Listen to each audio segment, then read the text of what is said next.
ভাঙা কিছু জোড়া দিলে দাগ থেকে যায়, কিন্তু সেই দাগই নতুন সৌন্দর্যের জন্ম দিতে পারে।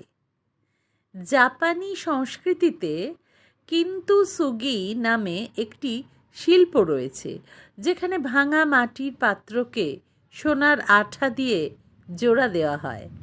এতে দাগগুলো লুকিয়ে ফেলা হয় না, বরং সেগুলোকে আরও সুন্দর করে তোলা হয়, যেন সেই ভাঙনই তার নতুন পরিচয় হয়ে ওঠে।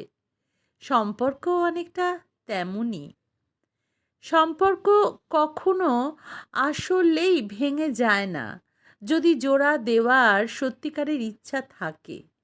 ভুল ত্রুটি, কষ্ট, দাগ সবই হয়তো থেকে যায়, কিন্তু ভালোবাসা, শ্রদ্ধা আর বোঝাপড়ার সোনালি পরশে ঢেকে দিলে সেই সম্পর্ক আগের চেয়েও গভীর ও সুন্দর হয়ে উঠতে পারে।